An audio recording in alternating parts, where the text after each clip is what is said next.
구한 말씀, 행복한 하루, 말씀 묵상 시작하도록 하겠습니다. 오늘 우리가 함께 묵상할 말씀은 호세아 14장 1절에서 16절 말씀입니다. 제13장.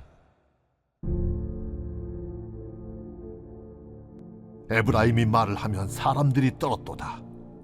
그가 이스라엘 중에서 자기를 높이더니 바알로 말미암아 범죄함으로 망하였거늘 이제도 그들은 더욱 범죄하여 그 은으로 자기를 위하여 우상을 부어 만들되 자기의 정교함을 따라 우상을 만들었으며 그것은 다 은장색이 만든 것이거늘 그들은 그것에 대하여 말하기를 제사를 드리는 자는 송아지와 입을 맞출 것이라 하도다.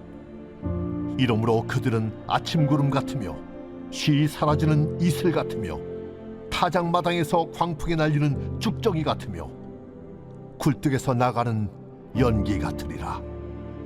그러나 애굽 땅에 있을 때부터 나는 네 하나님 여호와라.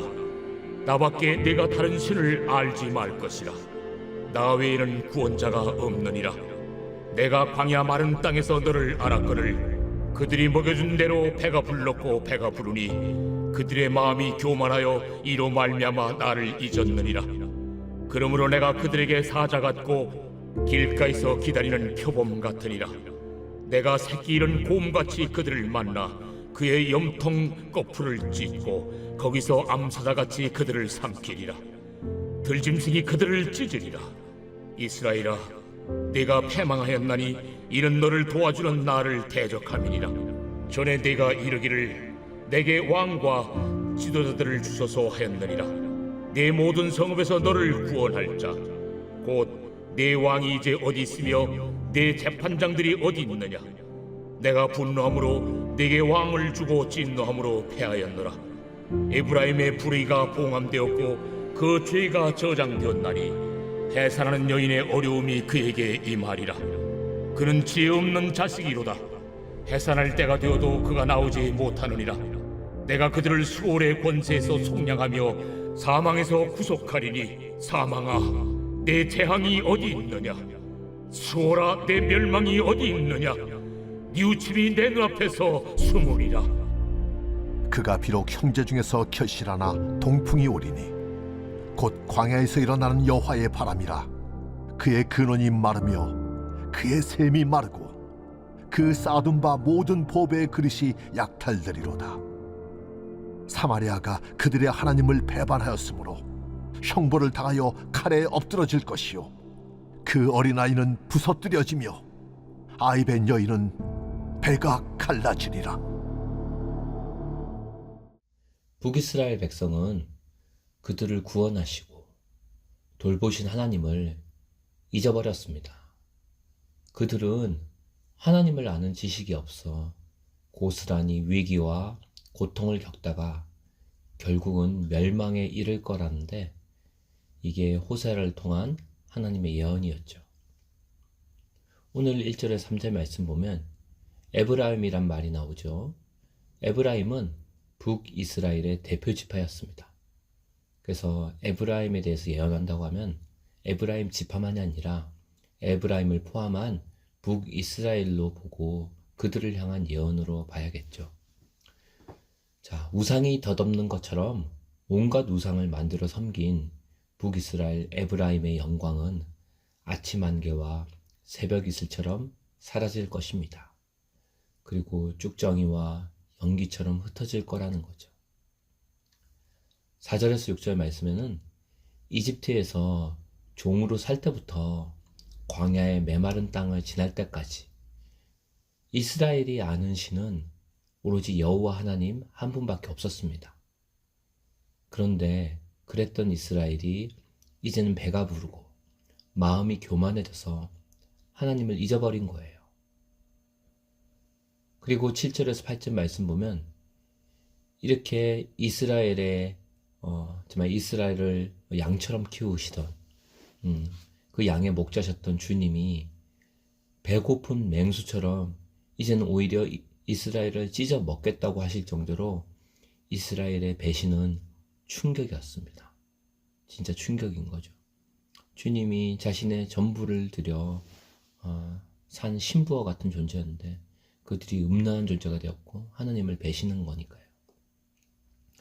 그래서 9에서 11절 말씀 보면 그 이스라엘 백성들이 하나님을 믿지 않고 신뢰하지 못하고 왕을 구할 때만 하더라도 하나님은 참으셨습니다.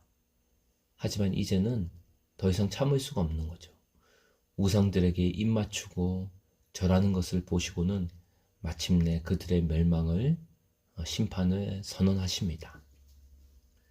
그리고 13절에서 16절 말씀 보면 에브라임은 용서받을 기회가 있었지만 죄의 굴레를 벗고 위기에서 탈출할 지혜가 없었습니다. 왜냐하면 그 북이스라엘의 에브라임과 사마리아 사람들은 마음이 교만했어요. 그래서 죄와 죽음에서 구원하실 수 있는 하나님을 알려고 하지 않았기 때문입니다. 그러므로 그들이 하나님이 아는 지식이 없기 때문에 근본적으로는 교만했기 때문에 결국 주님은 그들이 감당하기 힘든 혹독한 심판을 내리실 거라고 선포하시죠.